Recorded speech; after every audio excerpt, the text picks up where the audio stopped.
The barn was on fire, and every man in Drywater Creek stood back and watched it burn. Every man except the woman they'd spent years pretending didn't exist.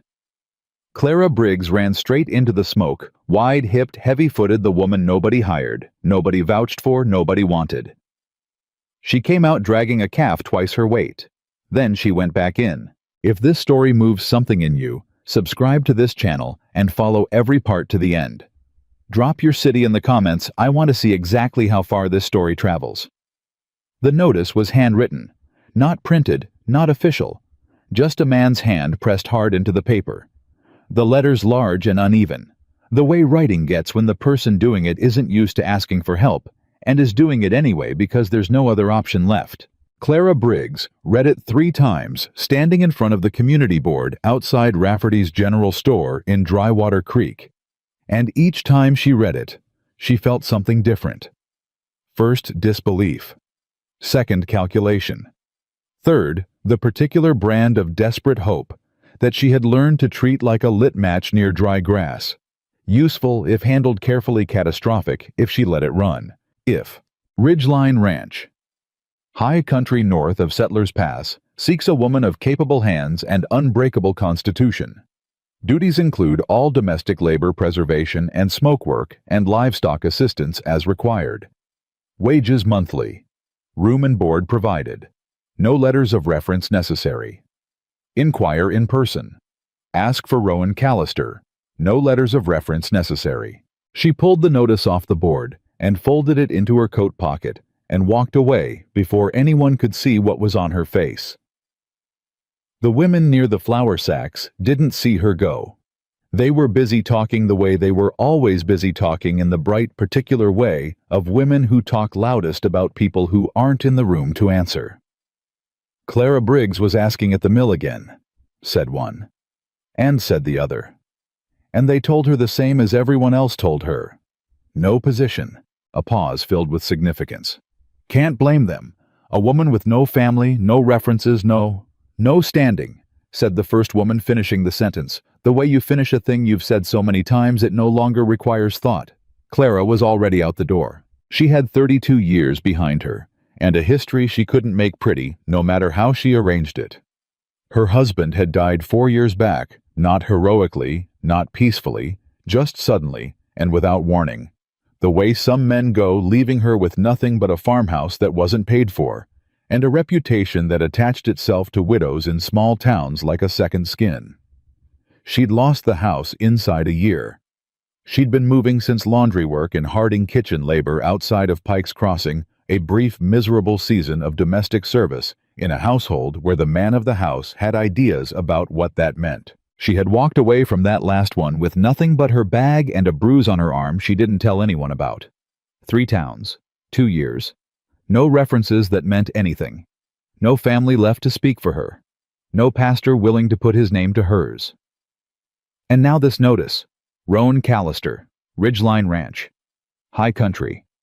She didn't know the name. But she knew what no letters of reference necessary meant to a woman in her position.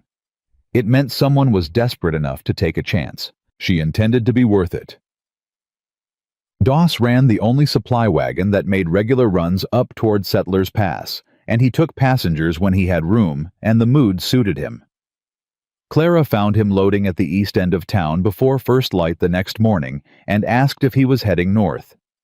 He looked at her the way people in Drywater Creek had been looking at her for months, the brief assessing glance that moved from her face to her bag to some internal ledger of worthiness, and came back uncertain. Ridgeline Ranch, she said before he could decide. I'm answering a notice. Something shifted in his expression. Not warmth exactly, more like recalibration. Rowan Callister's place, he said. That's what the notice said. He was quiet for a moment. Then he jerked his chin toward the bench. Climb up, he said. But I ain't responsible for what you're walking into. She climbed up. They were 2 miles out of town before he said another word. You know who Rowan Callister is? He asked. I know he needs help, and he ain't asking for references, she said. That's enough to start with. Doss made a sound low in his throat. Man's been running that ranch alone for going on 2 years. Lost his foreman in the spring. Lost 2 hands to the lumber operation up north before that. He kept his eyes on the trail. Before that, he lost his wife. Clara was quiet. How? She said after a moment. Fever. 3rd winter after they married. Doss shifted the reins. He hasn't been what you'd call easy to work with since. Some folks say he wasn't easy before, but... He paused. There's a difference between a hard man and a damaged one. Roan Callister is the second kind. Is he dangerous? She asked. No? Doss said it without hesitation, which meant something. No, he ain't that. He's just... He searched the air for the right word. Closed off, like a house where all the shutters got nailed down from the inside and nobody's been let in since. Clara looked at the trail ahead. I'm not looking to be let in, she said. I'm looking for wages and a roof. Doss glanced at her sideways, held the look for a second. Right, he said in a tone that didn't entirely agree. And then he was quiet for the rest of the ride, and Clara sat beside him and held her bag on her lap, and breathed the high country air that was cleaner and colder than anything she'd had in months. And she let herself want this, just the job, just the wages, and she kept the wanting small and careful, and tucked away the way you keep a candle in a wind. She heard the ranch before she saw it. Not the sounds of a working place. Not voices. Not the ring of a hammer. Not the particular hum of a household in motion. She heard one thing, a man's voice, low and controlled, talking to an animal that wasn't listening. When the wagon crested the last rise and Ridgeline Ranch came into view below, she saw the source of the voice. A man stood in the open corral with a horse that was rolling its eyes and throwing its weight in the way of an animal that had decided it was done cooperating. The man wasn't pulling on the rope. He wasn't raising his voice or his hand. He was standing still, talking the way you talk to something that's afraid, steady and low, and without demanding anything back. Doss pulled the wagon to a stop near the main house and called out, "Brought your dry goods, Roan, and a woman answering your notice." The man in the corral looked up. He handed the rope to someone she hadn't noticed. A weathered older man near the fence, and he walked toward the wagon, and Clara climbed down before he got there because she'd made it a rule never to wait to be handed something she could reach herself. She landed solidly, settled her skirt, and looked up. Roan Callister was tall in the way of men who work high country. Not bulked out, but constructed like the land itself, had spent years stripping away everything soft and leaving only what could withstand altitude and cold and grief. He had dark hair, grown a little long, jaw unshaved, and eyes the color of the ridge pine in winter, deep green, shading into something that had seen enough weather to stop being surprised by it. He looked at her. Not the way men usually looked at her, the glance that slid off, or the glance that stayed too long and meant the wrong thing. He looked at her the way she'd watched him look at that horse, taking in what was there, deciding what it would take. "You answered the notice," he said. "I did." "Clara Briggs." She blinked. "How?" Doss wired ahead. He said it without apology. "I asked for a name." She absorbed that. He'd asked for her name, and she was still standing in front of him, which meant something. She just didn't know yet what. "You've done preservation work," he said. It wasn't entirely a question. "Salt beef lard, rendering dried fruit smoke work if you have the setup.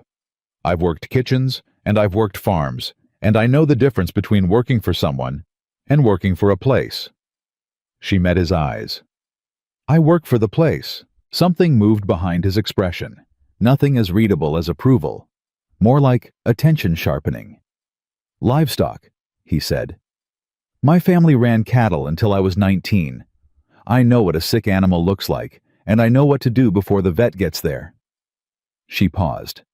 "I also know fencing, water management, and how to read land for trouble before it shows up, in case that matters." He was quiet for a moment, that stretched long enough to be uncomfortable, but she held her ground in it, and didn't fill it. "It might," he said. Then he looked past her at Doss. She'll take the room off the kitchen. He turned and walked back toward the corral without another word. Doss lowered her bag down to her. He was almost smiling.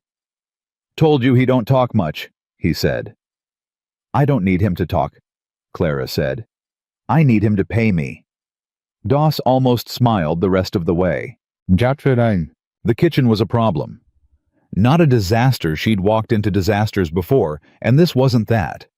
It was more like a place that had given up quietly without drama, the way places do when nobody's paying attention. Cold stove.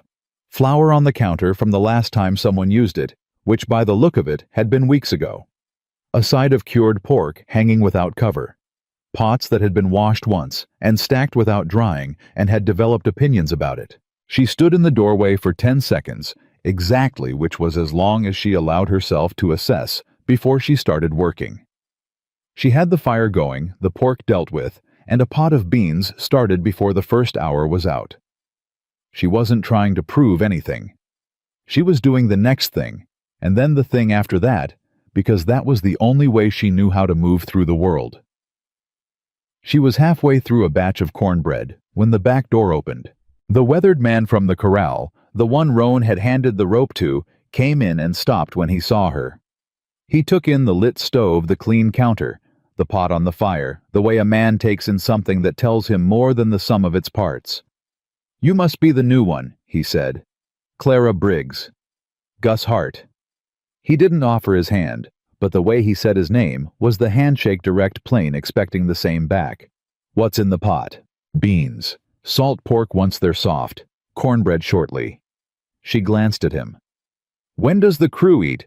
Noon and sundown, though calling it a crew's generous. He walked to the far window and looked out. 2 boys and me. Roan when he remembers there's food. Does he forget often? He forgets everything that ain't the ranch. Gus was quiet for a moment. Lost near half the summer hay to a fire last month. Still doesn't know what started it. She kept working the dough.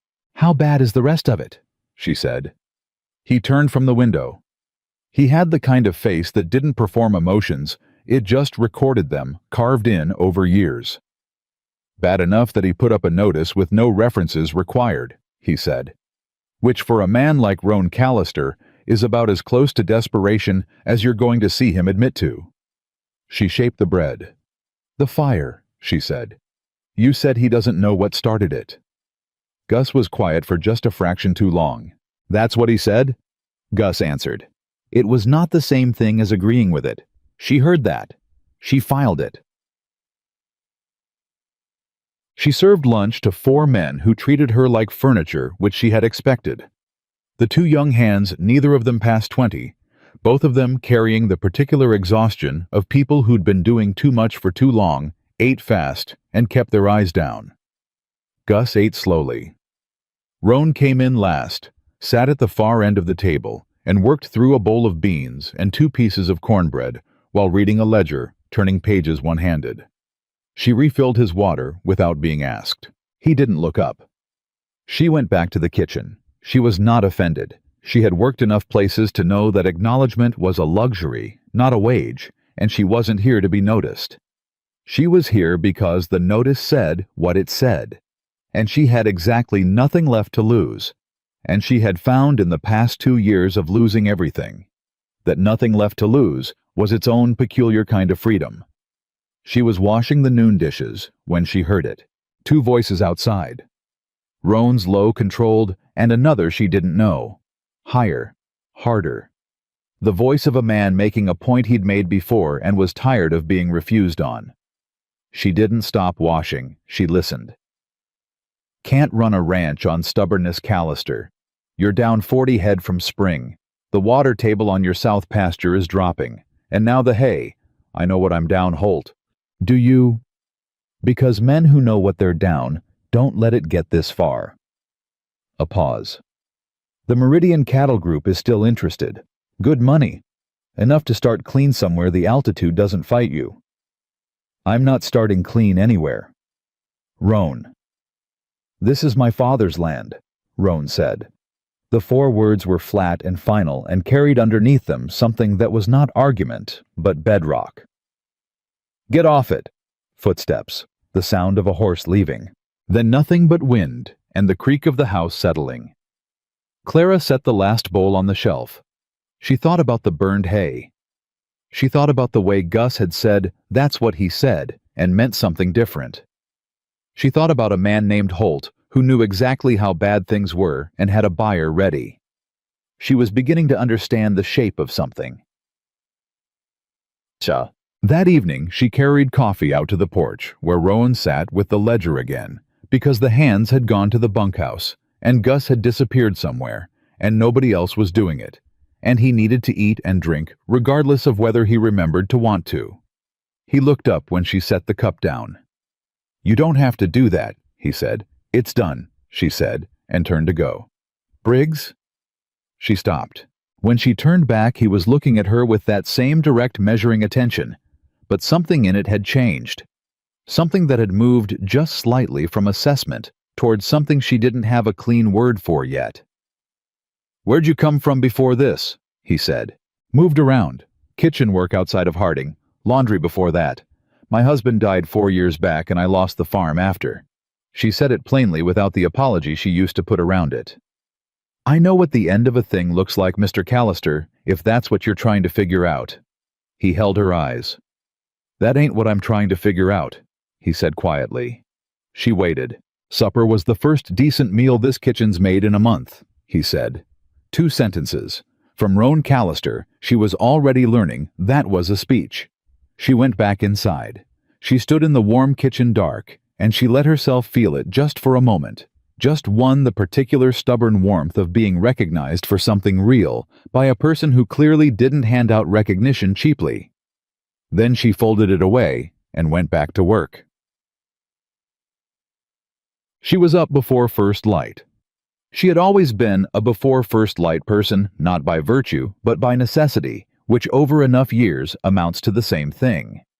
She made the fire, started the coffee, and stood at the back doorway while it heated and looked out at the land. It was dry, visibly deeply dry, the kind of dry that accumulates over seasons and carves itself into the land's face permanently if nothing changes. The near pasture grass was pale. The creek she could see from the doorway was thin and slow. She could hear the cattle from the far pen sounding lean. But she looked past all of it. She had been looking at land her whole life, the way her father had taught her to look not at the surface but through it, reading the grade and the drainage and the color changes the way other people read words. He'd told her the land always tells you the truth. He'd told her most people are just too busy talking to listen. She looked north, toward the ridgeline that ran along the back of the property. There at the base of the slope, a slight hollow. Darker earth. A thin scatter of scrub that had no business being as green as it was given the drought conditions around it. She went very still. It might be nothing. She thought about it all through breakfast and kept her mouth shut. In the early afternoon, she told the younger of the 2 hands, a gap-toothed boy named Eddie, that she needed to check the north fence for a question about supply storage, and could he point her toward it. He pointed. She walked out there alone. The ridge was farther than it looked. The day was full summer hot, and by the time she reached the base of it, her dress was soaked through and her feet were talking to her about her choices. But she crouched at that darker patch of earth, and she pressed her palm against the soil and held it there. Cool. Distinctly, undeniably cool. Damp below the surface crust, in a way the surrounding ground was not. She closed her eyes. Water, she thought. Deep water. 8 feet, maybe 10, maybe more, but there. She stood up slowly. She looked at the old fence line running east-west along the ridge base. The posts were ancient black, with age driven deep, the kind of construction that used to be standard before people understood what could be underground. Driven through something, blocking something. She stood there a long time. Then she walked back. Rowan was in the yard when she returned, talking low with Gus. Both of them stopped when she came into range. He looked at her, at the dust on her hem, the sweat, the purposeful exhaustion of someone who'd been somewhere specific. "Where have you been?" he said. "Walking your north fence line," she said. His jaw shifted. That wasn't part of the arrangement. "No," she agreed. "But I think you need to hear what I found." Something moved behind his eyes. "And what," he said carefully, "do you think you found?" She looked at him steadily. "I think you have water on this property that you don't know about," she said. "And I think that old fence line along the ridge might be exactly why you can't get to it." A silence opened up between them. Gus looked at Roan. Roan looked at Clara. "You walked my fence line," he said. "I did. To check a supply question." She held his gaze. "I may have gotten curious about more than that." Gus made a sound, not quite a laugh, but the edges of one.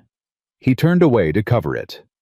Roan didn't look amused, but he didn't look dismissive either.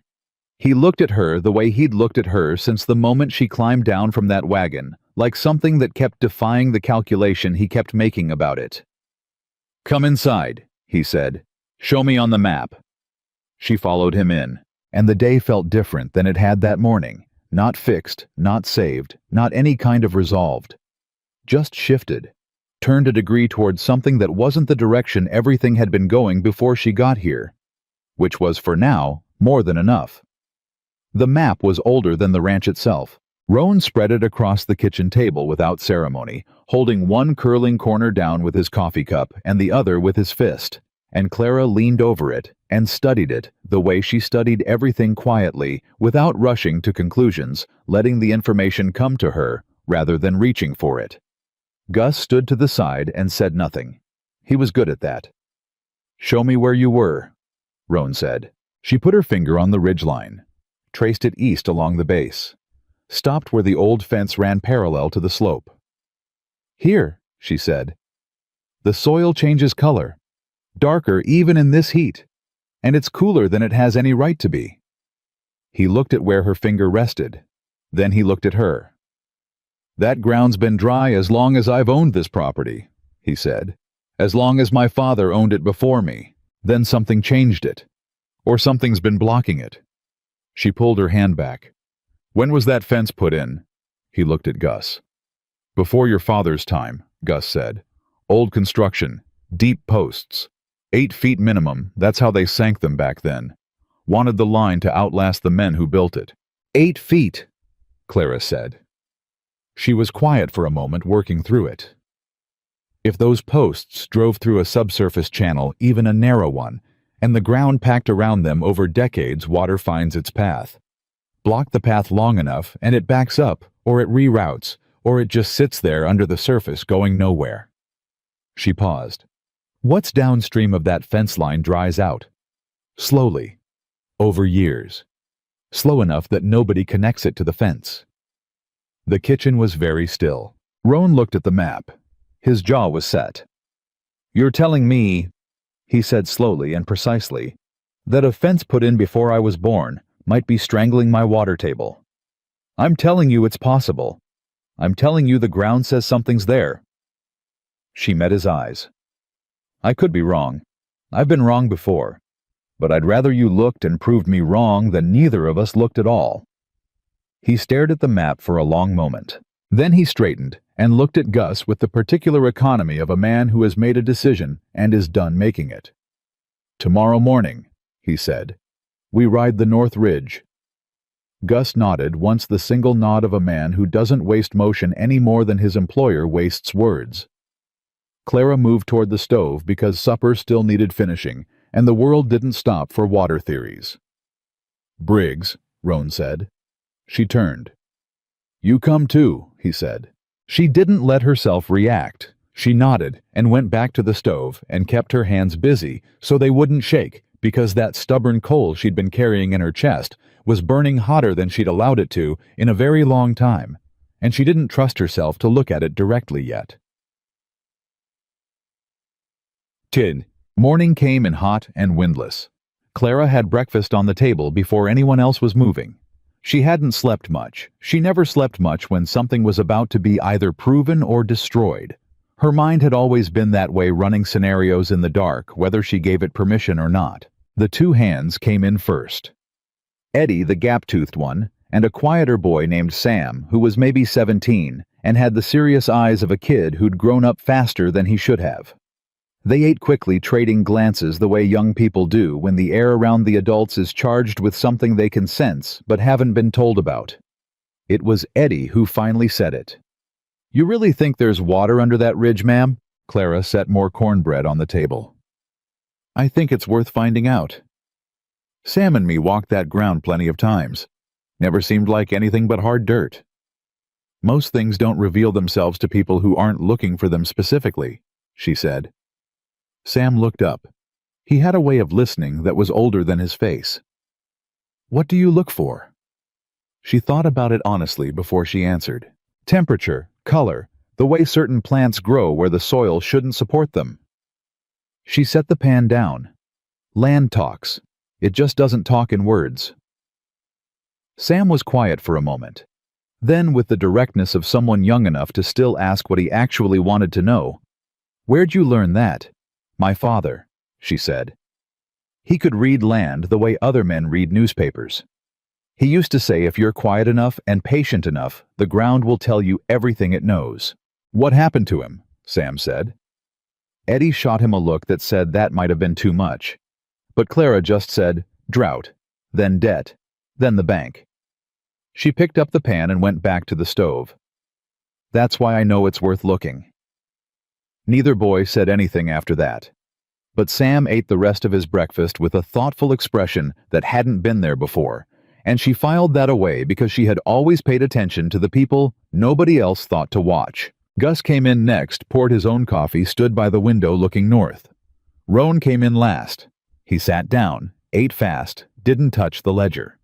That was new. Every other meal she'd served him, the ledger had been there like a third-place setting.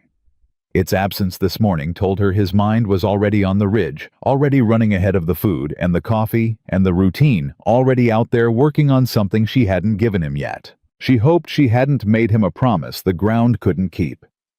He pushed back from the table and stood. "Let's go," he said. They rode out 4 across Roan, leading Gus to his left. Clara on a steady older mare that Gus had saddled without being asked or told, Eddie trailing at the back. Clara hadn't been on a horse in almost 2 years.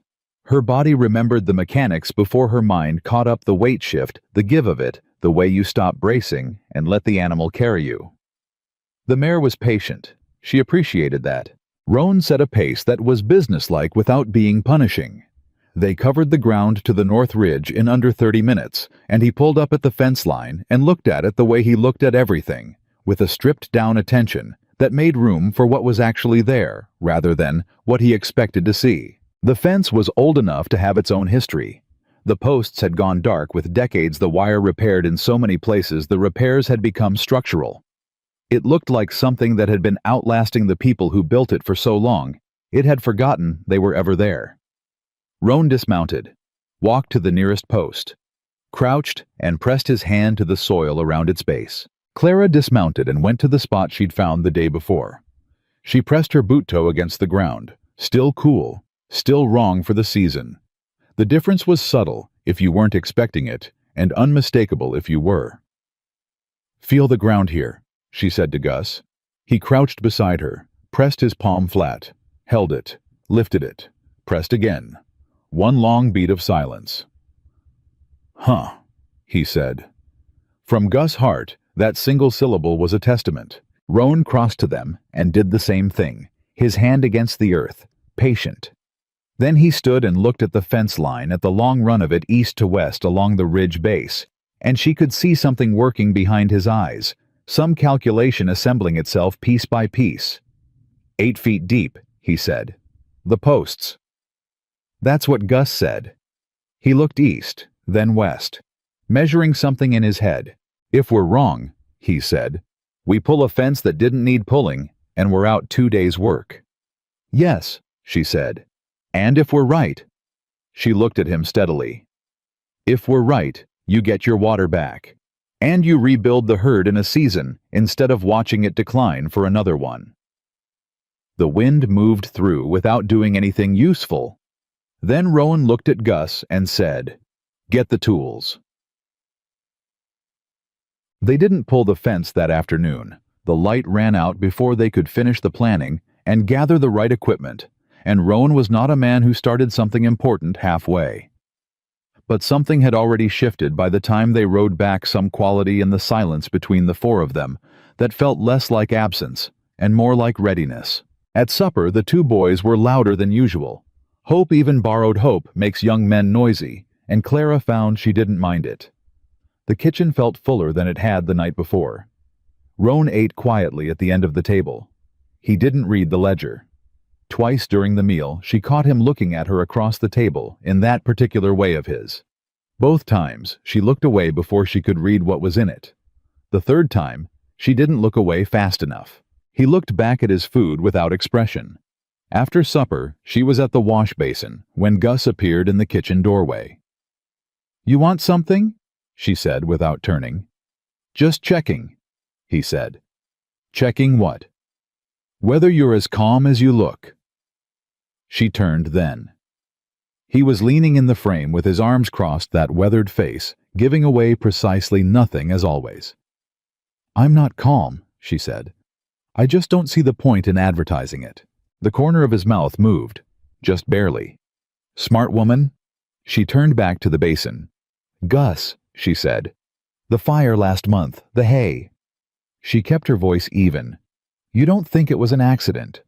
A pause. "I didn't say that. You didn't have to." She set a pot on the shelf.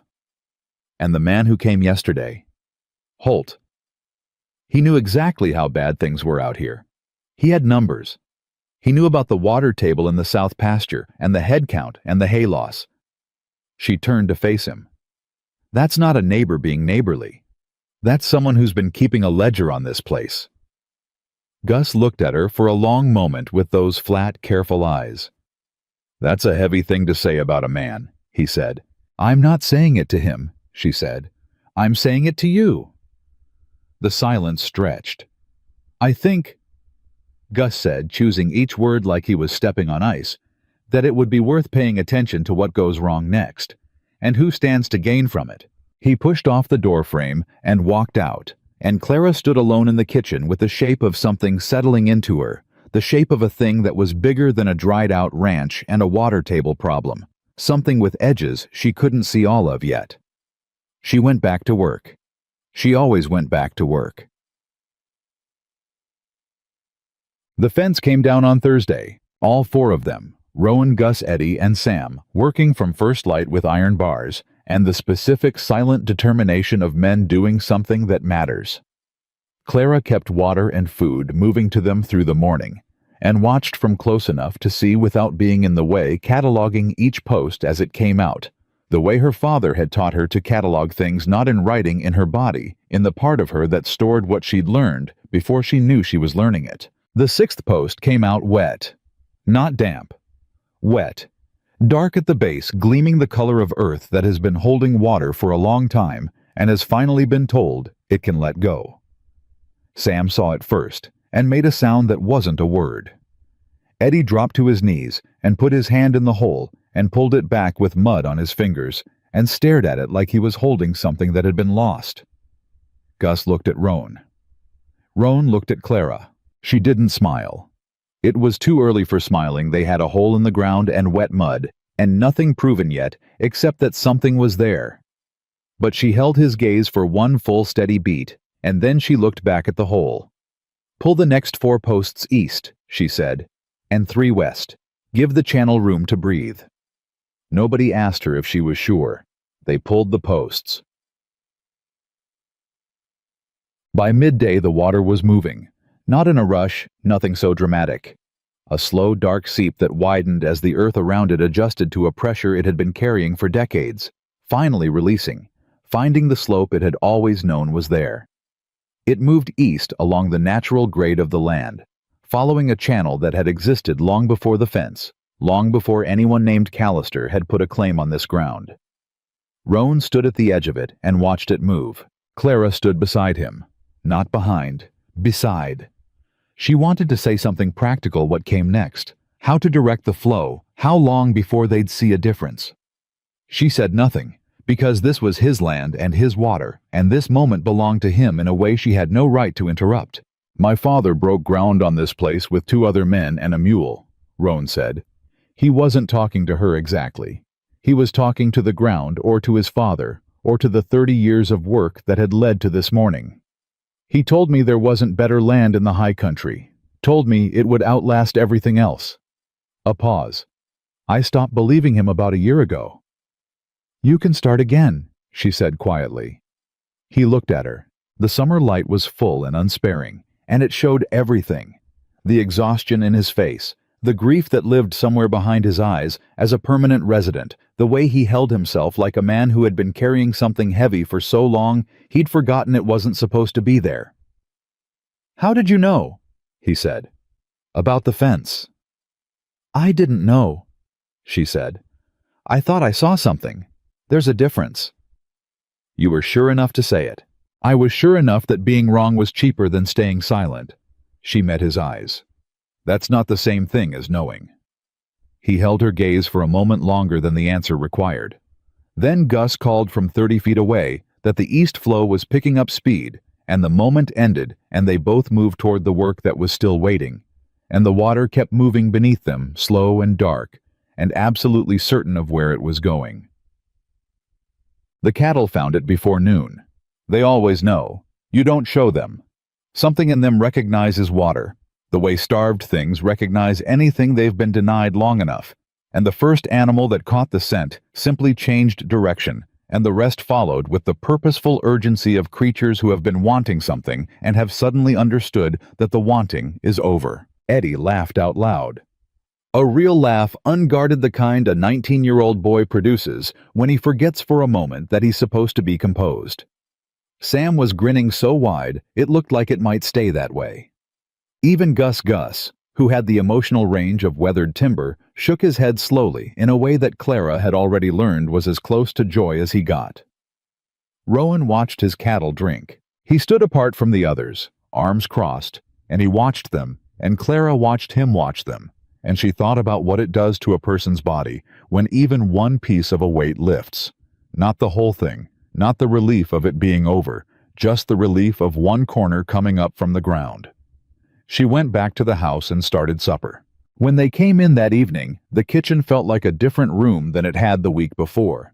The boys talked over each other. Gus made 2 dry observations that were somehow funnier than anything either boy said.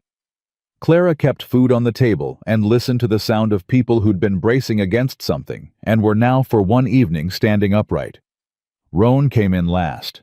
He sat. He looked at his plate. Then he looked up at her. "Thank you," he said. 2 words, plainly said without performance or qualification. From Rowan Callister, they landed with the weight of a longer speech. "Don't thank me yet," she said. "The water's moving. That's the beginning." The corner of his mouth moved. She was learning the geography of that, the fractional shift that on most men's faces would have been a full smile, and on his was something more carefully rationed. She went back to the kitchen before she could read too much into it. 2 days later, Holt came back. He brought a lawyer this time. Clara saw them from the window, Holt in his clean coat, and beside him a thin man in a dark suit carrying a satchel, and wearing the expression of someone accustomed to delivering unwelcome news while remaining technically pleasant about it. She went to the main room, where Roan was going over feed calculations. "Holt's here," she said. "With a lawyer." He was already standing. "Stay close," he said. She blinked. "Last time you wanted me out of the way." "Last time I didn't know what we were dealing with." He looked at her directly. "You've been on this property. You've seen things. If this goes where I think it might—" He stopped, started again. "Just stay close." They walked out together. Holt saw it. She watched him see it, the together of it, and watched his eyes move from Roan to her, and back in a quick recalibrating look that he covered immediately with his standard issue pleasantness. "Callister," he said. Good afternoon. This is Mr. Harmon representing the Meridian Cattle Group out of Amarillo. Roan said nothing. Harmon opened his satchel with the efficiency of a man who does this regularly. Mr. Callister, my clients have authorized a formal acquisition offer for the Ridgeline Ranch property, including all water rights, grazing rights, existing structures, and livestock. He produced a folded document. The offer reflects current market conditions and the operational challenges you've been managing. Current market conditions, Rowan said. Yes, sir. Drought has suppressed land values significantly in the high country this season. Water access is a primary concern for any buyer. We found water, Roan said. Harmon stopped mid-sentence. On the north pasture, 3 days ago. Moving now, feeding the east troughs, heading for the lower pasture by the end of the week. He looked at Holt, not the lawyer. Good water, consistent flow, enough to rebuild the herd by spring. Holt's expression didn't change, but something behind his eyes adjusted the way a man's eyes adjust when something he counted on turns out not to be there. That's encouraging, Holt said. One water source doesn't fundamentally change the larger picture. We also lost cattle, Roan said. Funny thing about how they died. Not drought, not disease. Died the way animals die when something gets in their water that doesn't belong there. He held Holt's gaze. We documented the troughs, documented the tracks around them, tracks that came from outside the property line. A silence with weight in it. That's a serious implication, Holt said. I didn't imply anything, Roan said. I told you what the evidence says. What you do with that is your concern. Harmon was still holding the document. He had the look of a man recalculating his afternoon. The offer? He began. No, Roan said. Final, as a door latching shut. Holt looked at him for 3 full seconds. Then, that pleasant expression thinned into something cooler and more deliberate. You're sure about that, Roan? Get off my land, Roan said. Same tone as before. Quiet, absolute. They went. This time, the horses left at a pace that was slightly faster than they'd arrived at, and that detail, small as it was, told Clara something useful about how rattled Holt actually was underneath the composure. She and Roan stood in the yard until the sound of them faded. He'll come back, she said. I know. Or he'll send someone he doesn't have to be seen with. I know that too. He turned to look at her, and in the full afternoon light, she could see something working in his face, not fear, not defeat, but the particular expression of a man who is done being patient and has made peace with what comes next. I need everything we've documented to be organized, everything we've found, everything you've seen. In writing, in order. I can do that tonight. And Clara... He stopped. She waited. That man in there, he said. Harmon. He had figures about this ranch. Specific figures. Head count, water table readings, current market value per acre. He paused. That's not information Holt would have from driving past on the road. She looked at him. Someone's been feeding him information, she said. Someone who has access to it. They looked at each other. How many people know the exact numbers, she said. The hands, Gus. He paused. And the county assessor, who sent a man out in April for the annual review. Who's the county assessor? He said the name. She didn't recognize it, but she filed it. That night, she wrote everything down. She sat at the kitchen table after the house went quiet, and she wrote in the careful, deliberate hand her mother had drilled into her, the dead calf, the troughs, the oily residue, the tracks along the east fence, the pipe along the property line they'd found, and the residue there, the dates, the details, what she'd seen, and what she'd concluded, and what she couldn't yet prove. She signed her name to it, dated it. Then she wrote a separate account of Holt's 2 visits, what he'd said, the specific figures Harmon had quoted, the offer amount which she'd seen on the document, even though she'd pretended not to. She was still writing when Roan appeared in the kitchen doorway. He stopped when he saw her. What are you doing? He said. Making a record, she said. Sit down. He sat down across from her, which she hadn't actually expected. He picked up the first page she'd finished and read it without speaking. He read it slowly. She kept writing. When he set it down, he was quiet for a moment. "You remembered all of this," he said. "I paid attention," she said. "There's a difference." He looked at her across the table in the low kitchen light, and something in his expression was different from all the previous versions of that look. The fence-mending assessment, the measuring attention, the careful reserve. This was something that had moved past all of that into territory he hadn't planned to enter, and she could see him recognizing it and not knowing quite what to do with the recognition. She kept writing. "My wife used to say..." He started and then stopped. She didn't look up. She gave him the silence. "She used to say that the ranch would outlast both of us," he said, "because land doesn't have a choice about it.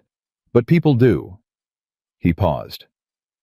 "She meant it as a comfort, that we got to choose to stay." Clara set down the pen. She looked at him. "She was right," she said. "You're still choosing." He held her eyes.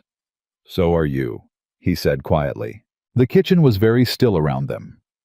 Outside, the water ran east through the channel they'd freed, and the cattle shifted in the dark pens, and the summer night pressed down warm and enormous on the ridge. She picked up the pen. She kept writing, and Roan Callister sat across from her in the kitchen his father had built and watched her work and didn't leave, and the lamp burned between them, and neither of them said anything else. And what passed between them in that silence was more than most people manage with a great many words. She finished writing just past midnight. 12 pages.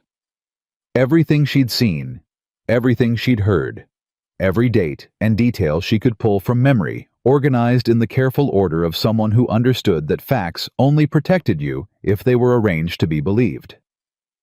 She signed the last page, set down the pen, and looked at what she'd made. Roan had fallen asleep in the chair across from her, somewhere around the 10th page. Not deeply, just the sleep of a man whose body had finally overruled his intention to stay awake.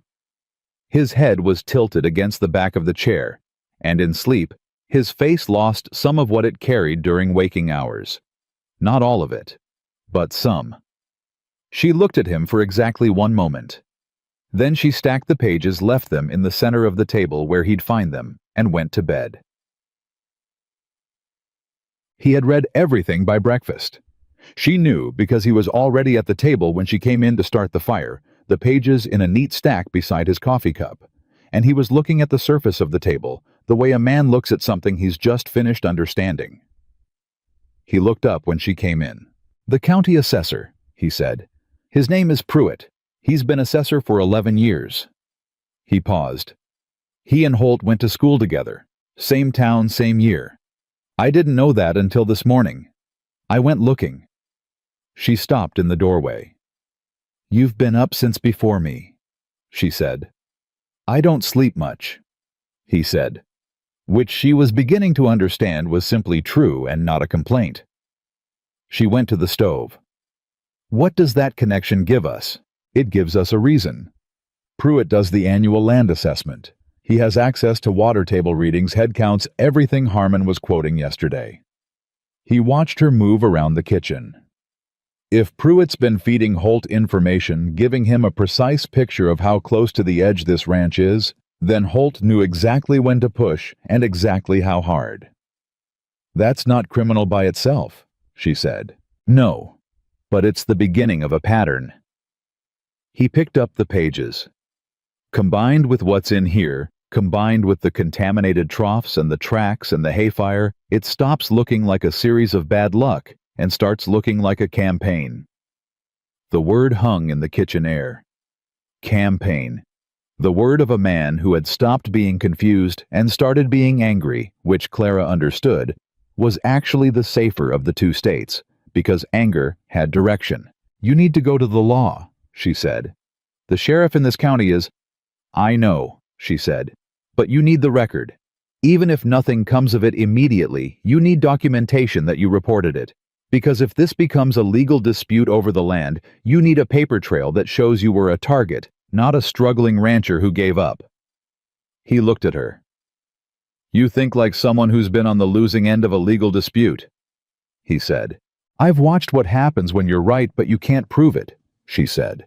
My father was right about everything, and it didn't save a single acre. She turned from the stove to face him. Being right isn't enough. Being right and documented is something different. He held her gaze for a long moment. I'll ride to town this afternoon, he said. Gus comes with me. Good. She turned back to the stove. And Roan, don't tell the sheriff more than what's in those pages. Just what's documented. Not what we think. What we can point to. A pause. We, he said. She didn't miss it. She didn't address it either. She just kept cooking. But the word settled somewhere inside her and stayed. They were gone most of the afternoon. Clara used the time the way she always used waiting, by doing the things that needed doing, and not pretending the waiting wasn't happening. She checked on the cattle every hour. She took inventory of the smoke shed, and started a fresh batch of salt beef, because the work needed doing, and because working with her hands was the only thing that quieted her mind reliably. Sam found her in the smoke shed around 2 in the afternoon. He stood in the doorway for a moment before he said anything. That was Sam's way, he observed before he committed. Miss Briggs, he said, can I ask you something? Go ahead. Do you think Mr. Callister's going to lose the ranch? She looked at him directly. He deserved that. Not if I can help it, she said. Sam absorbed that. What can you do? You're the cook. I'm more than the cook, and you know it, she said without heat. And you can do more than tend cattle. What matters is whether you're willing to. He stood up a little straighter. What do you need? I need you to keep watching the east fence line after dark. You and Eddie alternating nights. Don't confront anyone. Don't make yourself known. Just watch and remember what you see. She looked at him. Can you do that? Yes, ma'am. And Sam, if you see anyone near that fence line or the water pipe, you come to me first. Not Eddie. Me. He nodded with the gravity of someone given a real task for the first time and taking it seriously. Yes, ma'am, he said again and left. She went back to the salt beef. 30 minutes later, she heard a horse in the yard, and her stomach tightened. She came out of the smoke shed and saw that it was only Doss making an unscheduled run with a small delivery, and she made herself breathe normally and went to meet him. Doss climbed down from the wagon with a small crate and a large expression. Town's talking, he said before she could ask. About what? About Holt and the Meridian Group making a formal offer on this place. He set the crate down. And about the federal land surveyor who was seen at the county office 2 days ago asking questions about water rights in this area. Clara went still. Federal surveyor, she said. That's what they're saying. Nobody knows why exactly, but Pruitt's been in and out of the county office every day this week, which ain't like him. That man usually conducts business from wherever he's eating lunch. Doss looked at her with his sideways knowing look. Somebody's stirring something up. She kept her face neutral. I wouldn't know anything about that. Doss smiled his not-quite smile. No, he said. I reckon you wouldn't. He left her with the crate and a great deal to think about. A federal surveyor. She hadn't expected that. She didn't know yet whether it was connected to Holt or independent of him, whether it was something that would help Roan or make the situation more complicated. She turned it over in her mind all the way back to the kitchen and was still turning it when Roan and Gus came back at dusk. She read the result in their faces before either of them said a word. Gus looked like he'd been asked to eat something he found disagreeable. Roan looked like a man who had expected disappointment and received exactly what he'd expected, which is somehow always worse than being surprised by it. She poured coffee without being asked and set it on the table. Sheriff took the report, Roan said, wrote it all down, said he'd look into it. He wrapped both hands around the cup. He and Holt have hunted together for 15 years. The report exists, Clara said. That's what matters right now. You're not surprised, he said. No. You knew the sheriff wouldn't do anything. I knew the report was still worth filing, she said. There's a difference. She sat down across from him. Doss came by this afternoon. He said there's a federal land surveyor in the county asking questions about water rights. Roan's eyes sharpened. Who sent him? Nobody knows. Maybe nobody sent him. Maybe Meridian Group has federal-level connections, and they're trying to establish a water rights claim before they finalize an acquisition offer. She paused. Or maybe someone else filed a complaint. Someone who wants the situation looked at from the outside. Gus said without looking up from his coffee. Someone like who? She looked at him. I don't know yet. But she had a thought she wasn't ready to say out loud. The thought kept her up again. She lay in the small room off the kitchen and listened to the ranch settle around her and ran through what she knew in the order she knew it. The hay fire, the contaminated troughs. Holt's specific knowledge of the ranch's financials. Pruitt's connection to Holt. The formal acquisition offer with figures that were insulting to anyone who understood what this land was worth, what it would be worth with the water running again. And now a federal surveyor appearing from nowhere asking questions. There was something she was missing. A piece that connected things she couldn't yet see as connected. She was still working on it when she heard the back door open. She was out of bed in seconds the way you move when you've been half waiting for something, her feet on the floor, her hand on the doorframe of her room. The kitchen was dark. She heard breathing and then a voice low and controlled. It's me, Roan said. She exhaled. What are you doing? Checking the troughs. She could hear him moving in the kitchen, the sound of a lamp being lit. Thought I heard something. Probably nothing. He paused. Go back to sleep. She came into the kitchen anyway because she was already awake and her heart was already running, and going back to sleep wasn't a realistic option. He was standing at the table with the lamp in his hand and the look of a man who had been lying awake same as her and had decided to do something about it rather than lie there anymore. You heard something, she said. Near the east fence. Sam's watching the east fence. I know, that's what woke me. He knocked on my window about an hour ago. Said someone had been moving along the fence line and then stopped. Whoever it was didn't come onto the property. Roan set the lamp down. Just watching. The word landed cold. Just watching.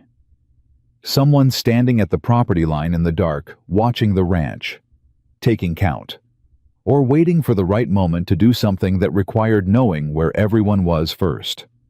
Wake Gus, she said. Already did. He's out there. Then what are you doing in here? He looked at her. I didn't want you waking up to an empty house and not knowing why. The kitchen was very still. She looked at him across the table in the lamplight, and she understood that this was something different from the fence and the water and the documented evidence. This was something personal. This was him accounting for her in a way that wasn't professional duty, and she felt it register in her chest with the particular weight of something she didn't have reliable defenses against. Thank you, she said. He nodded once. Picked up the lamp. Lock the back door, he said, and went out the front. She locked the back door. She stood in the kitchen for a long moment. Then she got out the pages she'd written, and she added a new entry dated with the time someone observed watching east fence line from outside property boundary. Duration unknown. Sam Carter, ranch hand witness. She signed it. She went back to bed. She did not sleep. Chid. Morning brought Eddie to the kitchen with his face white and his hands not quite steady, and Clara had the full story out of him before Roan came in for breakfast. A dead calf in the south pen. Found at first light. And not Eddie said this carefully, like he was testing the words before committing to them, not the way animals die from drought. She was in the south pen before Roan got there. She crouched beside the animal the way she'd crouched beside the others. And she did what she'd done before, reading the body the way land reads looking for what was wrong and where the wrong was coming from. Same compound, same profile. But the source was new. There's a third water point, she said when Roan arrived behind her. He crouched on the other side of the calf. Where? Not a trough. Something they could reach without coming all the way onto the property. She looked up at him. The creek feed, the pipe that runs from the upper water down to the south pen. Gus said it runs along the east property line. Roan stood up fast. Gus was at the pen gate. He'd already been thinking the same thing. She could see it in the way he was looking at the east fence, not at the dead animal. Open pipe, she said to him. Most of the run, he said. Quarter mile, maybe more. They didn't need to come onto your land, she said. They could reach that pipe from outside the fence. Roan looked at the calf one more time. His face was doing the thing it did when he was past anger and into something colder, a flatness, a compression, the look of a man running the full cost of something and arriving at a number that can't be paid. Check the pipe, he said to Gus. I want to know every point they could have accessed it. He looked at Eddie. Get these animals separated. Fresh water from the main well only. Nothing from any feed line until I say. He looked at Sam. Ride for Doc Hennessy. Today. Sam was gone before the sentence landed. Roan looked at Clara. How long has this one been sick? He said. Longer than it looks, she said. A couple of days at least, which means the exposure happened before we found the east pipe problem. There was already something in this water line before we were looking at it. He was quiet. He's been running multiple points simultaneously, she said. Yes. Which means this isn't opportunistic. This is planned, coordinated. She held his gaze. Roan, this goes beyond what a county sheriff in Holt's pocket is going to touch. I know. You need federal involvement. Real federal involvement, not just a surveyor asking questions. I know that too. He rubbed the back of his neck, the first unguarded gesture she'd seen from him, the gesture of a man who is tired in a way that goes past the body. Gus has a contact. Federal Land Office in Amarillo. We went to school with his brother. He looked at her. If I write the letter today, write it today, she said. I'll document the pipe. I'll get Gus's statement about the construction and the access points. I'll have everything ready for the letter before noon. He looked at her for a moment. You don't have to do all of this, he said. She looked back at him. Yes, she said, I do. Because if this ranch goes under, I'm back on the road. But that's not why. She paused and said the rest of it because it was true, and because she had stopped pretending with herself about it, even if she wasn't ready to say the whole of it to him. I do it because it matters. This land matters. What you're trying to hold on to matters. She held his eyes. And I think you know that's not just about wages. He looked at her for a long moment. He didn't say anything. He didn't have to. Doc Hennessy arrived before lunch. He was compact, efficient 60-something, with the particular energy of a man who had been doing difficult things for a long time and had stopped wasting motion on anything that didn't help. He looked at the sick cattle, asked Clara questions that told her he recognized a useful source of information and was extracting it cleanly and gave his assessment without softening it. Phosphorus compound, he said. Agricultural grade. Consistent with what I'd expect from a rat control product, or certain herbicides both available at any supply store, neither regulated closely enough. He straightened. The good news is, dilution saved them. They got it from the feed line rather than the source. These animals will recover. How long? Clara said. A week for the worst of it. 2 before they're back to full weight. He looked at her steadily. You caught it fast. Another day, and we'd be having a different conversation. She nodded. Someone needs to watch them through the nights, he said. That'll be me, she said. He looked at her for a moment, the assessing look of a professional who has identified a reliable source. How long have you been here? Going on 3 weeks. He nodded slowly in the way of someone revising an estimate. Callister's lucky, he said, and went to write up his findings without elaborating which she found she respected. Gus wrote his account of the pipe construction and the access points in the careful block letters of a man who didn't write often, but took it seriously when he did.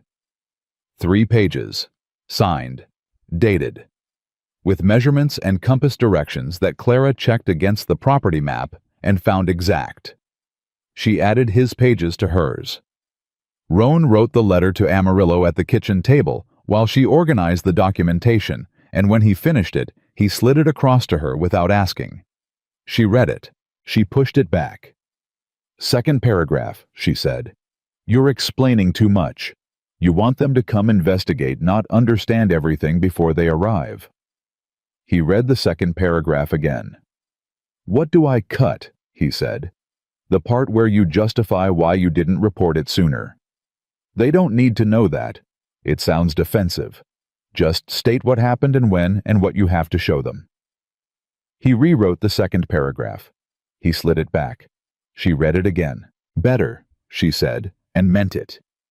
He folded it and addressed the envelope and handed it to Gus to take to town with the Evening Post, and then he sat back in the chair and looked at the stack of documentation on the table between them. 12 of her pages, 3 of Gus's Doc Hennessy's written assessment, the dated accounts of the trough checks and the pipe, and the night watcher on the fence line. "We built something," he said. It was a simple observation, but the way he said it was not simple at all. "Yes," she said. He looked at her across the table with that look that she kept telling herself she was misreading and kept finding she was not. "Clara," he said. She waited. "When you came here..." He stopped. Tried again. "You came because you had nowhere else to go." "Yes," she said. She wasn't going to pretend otherwise.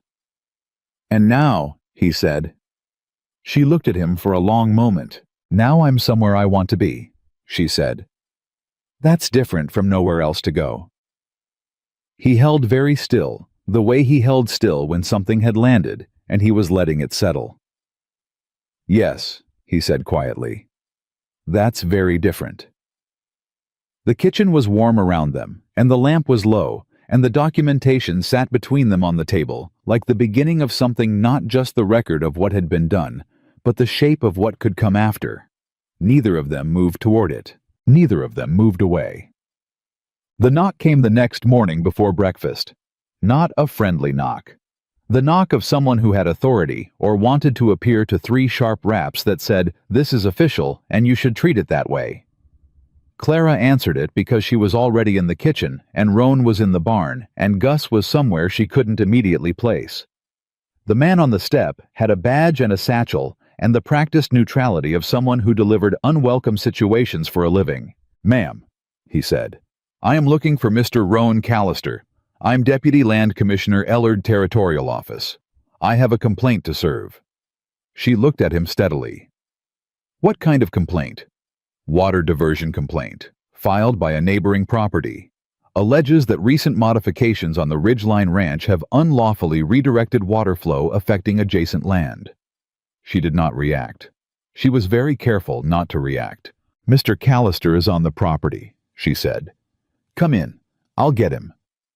She went to the back door and sent Eddie running for the barn, and while she waited, she stood in the kitchen and ran through everything she knew at speed.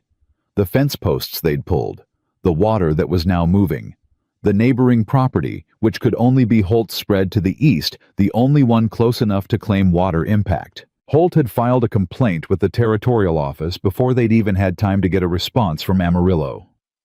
He was moving faster than she'd expected, which meant he was more threatened than he'd appeared, which meant their documentation was working.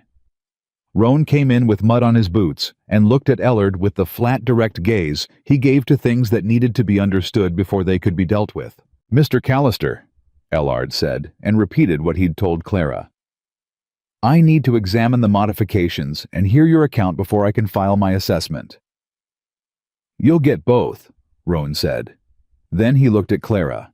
She was already moving toward the table. She spread the property map and laid 2 of her written pages beside it and looked at Ellard with the pleasant, competent expression of a woman who has everything in order and is happy to show you. "Mr. Ellard," she said, "I can explain the full history of the modification if that would help your assessment. I was present throughout." Ellard looked at her with the brief surprise of someone who had expected to manage a rancher and found a second person already prepared. "That would be useful," he said, sitting down. She began. She talked for 40 minutes. She talked about the pre-existing channel visible in the topography confirmed by soil temperature and composition. She talked about the fence construction methods of that era and what driving posts 8 feet into a clay subsoil does to subsurface water flow over decades.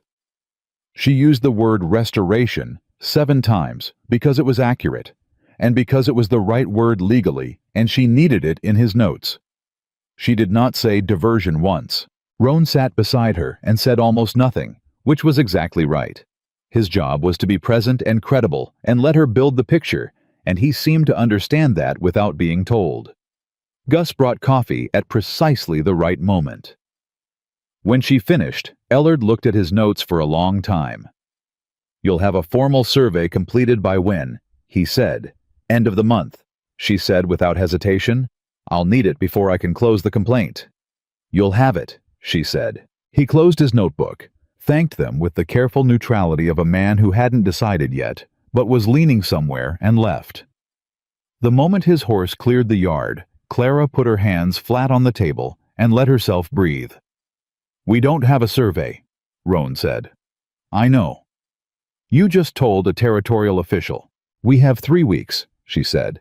"That's enough time to get a surveyor out here." She looked up at him. What we needed today was for him to leave without issuing a stop order. If he'd issued a stop order, Holt's complaint would freeze everything we're doing while it's under review. We can't afford that. He stared at her. "Clara," he said, "how do you know all of this?" She looked at him. "Because when my father lost our farm," she said, "there was a stop order and a land commissioner, and a man who knew how to use official processes to accomplish unofficial goals." She folded the pages. "I watched every step of it. I just didn't know how to stop it then." She met his eyes. "I know now." Something crossed his face that she couldn't name cleanly. It wasn't pity. It was something that acknowledged pain without trying to diminish it. Something that recognized what it cost to have learned what she knew the way she'd learned it. "I'm sorry," he said, "about your father's farm." "It was a long time ago," she said. And then, because it was true, and because he'd said it directly, it still matters. "I know it does," he said. The kitchen was very quiet. Outside, the water ran east through the channel, steady and unremarkable, now doing what water does when you stop blocking it, just moving the way it had always been, trying to move patient, past any human capacity for patience, going exactly where it had always known it needed to go. She looked at Roan. He was already looking at her, and in the space between them, something that had been building since the map and the lamp and the 12 pages of documentation that neither of them had named yet pressed against the surface of the ordinary afternoon, like water against old fence posts. And she felt it, and he felt it, and neither of them said anything about it, because some things don't need to be named to be real. They just need to be felt. The letter from Amarillo arrived 6 days later. Clara was the one who took it from Doss because Roan was in the north pasture and Gus was with him, and the boys were working the fence they'd been reinforcing since the night watcher. She turned the envelope over in her hands and looked at the return address and felt something tighten in her chest that was equal parts hope and dread, the combination she'd learned to expect from official correspondence ever since the bank had started sending letters to her father's farm. She set it on the table and did not open it. She went back to the stove and kept working and waited. Roan came in 40 minutes later, saw the envelope, looked at her. "When?" he said. "Just now. Doss brought it." He picked it up, opened it, read it standing at the table, and she watched his face the way she watched everything that mattered carefully without performing her own reaction until she knew what she was reacting to. He set the letter down. "They're sending someone," he said. "Federal land investigator. Name's Creed. He'll be here within the week." She exhaled slowly. "And," she said, because there was always an "and" with official correspondence. Always a condition tucked inside the good news. "And he wants everything documented before he arrives. All physical evidence preserved, all witness statements signed, the pipe secured so it can be examined." Roan looked at the letter again. "He says the Meridian Cattle Group has a history. Other properties. Other complaints that never got traction because there wasn't enough documentation. He paused. He says if what we've described holds up, if the evidence is as solid as the letter suggests, this could go beyond Holt. How far beyond? She said. The group itself, the principals, federal land fraud charges if the pattern across multiple properties can be established. He set the letter down flat on the table. He used the word prosecution. The kitchen was very quiet. She thought about her father, about the farm, about the bank letters and the land commissioner and the man who'd known how to use official processes the way Holt had been using them as weapons dressed up in paperwork. "What do you need me to do?" she said. He looked at her across the table. "I need the pipe sealed and marked so it can't be disturbed before Creed gets here," he said. "I need Gus and Doc Hennessy's statements recopied clean. Creed will want them readable by someone who isn't us." He paused. "And I need you to go into town." She looked at him. "The supply store," he said. "Rafferty's. If the compound came from somewhere in this county, and it had to, because bulk agricultural chemicals don't travel light, Rafferty's is the most likely source." He held her gaze.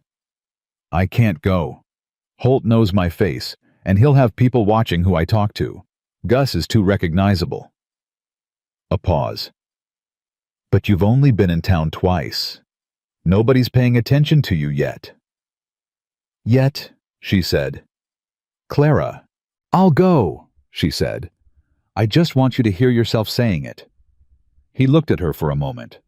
Something shifted in his expression, the specific discomfort of a man asking someone to take a risk he can't take himself.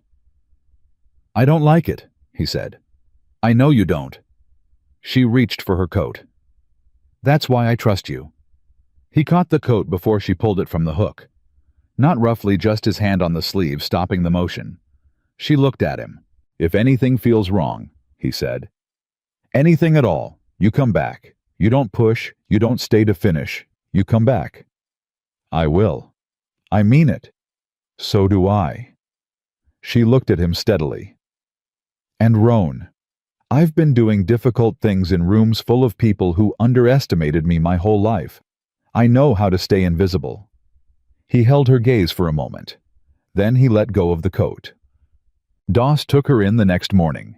She wore her plainest dress and carried a Real List cornmeal lamp oil, salt thread dried beans, because the best cover is always one that's also true. She'd learned that from watching her mother move through the world as a woman who needed things from people who had power over her.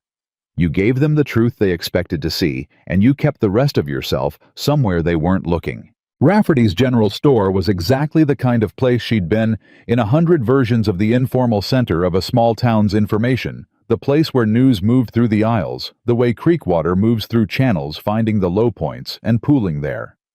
She'd grown up around stores like it. She knew how they breathed. She took her time with the cornmeal. She read labels she already knew. She asked about the thread with the focused interest of a woman with a specific project. She let the conversation in the store move around her the way conversation does when the people having it don't think they're being observed. It landed on Ridgeline Ranch in 11 minutes. She knew because she was counting. "Heard Callister found water up on the North Ridge," said a man near the back. Heavyset hat pushed back the voice of someone who considers himself informed. "People are saying it changes things." "Changes what?" said a younger voice. "Whether the Meridian Group's offer goes through. Can't pressure a man into selling if he's got water again." A pause heavy with implication. "Some folks aren't happy about that." "What folks?" The heavy-set man didn't answer that directly. He just made a sound that was adjacent to a laugh and moved on to asking about harness leather. Clara moved to the dried beans. She was close enough to the counter now to watch Rafferty without watching him, the particular sideways attention she'd developed over years of being in rooms where she needed to know what was happening without appearing to track it. Rafferty was a careful man, mid-50s, methodical, the kind of person who kept his store the way he kept himself, orderly, accountable, not given to excess in any direction. He wasn't dishonest. She'd read that about him immediately. But he was the kind of careful that could be used by people who understood what questions not to ask. She brought her list to the counter. He added up her items with the practiced speed of a man who didn't need the pencil but used it out of habit. "I wanted to add something to the list," she said, setting a tin of lamp oil on the counter. "We've got a problem with rats in the smoke shed.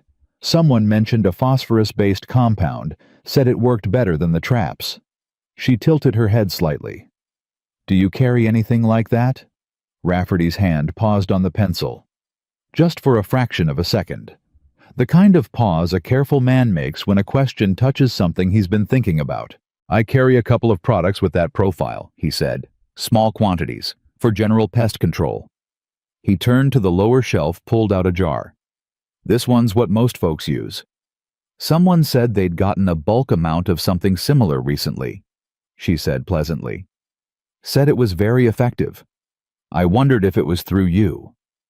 Rafferty looked at her, not suspiciously, just with the attention of a man making a small calculation.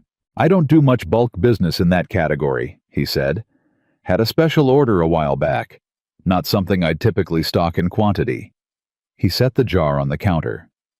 "For rats in a smoke shed, this is plenty. You don't need bulk."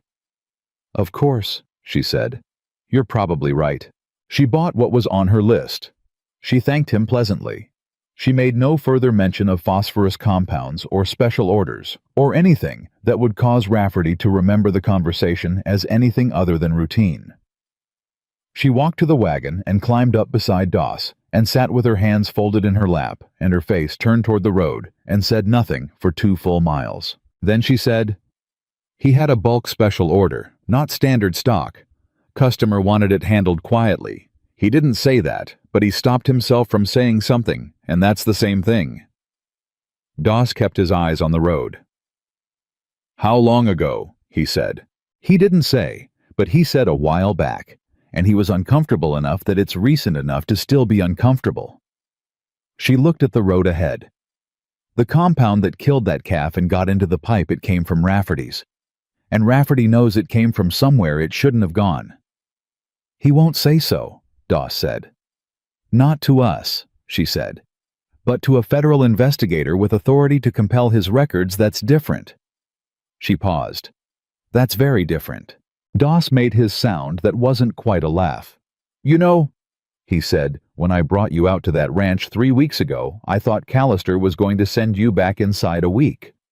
"I know," she said. "I was wrong," he said. She didn't say anything, but she let herself feel it, the particular satisfaction of being underestimated and quietly, thoroughly proving it wrong. She'd been doing it her whole life. She'd just never had so much riding on it before. She told Rowan everything the moment she walked through the door. He listened the way he always listened, completely without interruption, his eyes on her face and his hands still on the table. When she finished, he was quiet for a moment. "Rafferty will talk to Creed," he said. "He'll have to. Federal investigator with a warrant doesn't give him the option of protecting a business relationship." She sat down. "The question is the timing. Creed needs to get here before Holt realizes what we're building. If Holt figures out we have a federal investigator coming, and he has time to cover the supply chain." "He can't cover what's already in Rafferty's ledger," Rowan said. "He can apply pressure to Rafferty to have an accident with the relevant pages." She met his eyes. "It's been done." Rowan looked at her steadily. "What do you need?" he said. "I need to write down what Rafferty said, exactly what he said, and exactly what he stopped himself from saying, and why the distinction matters. Tonight, before the details soften."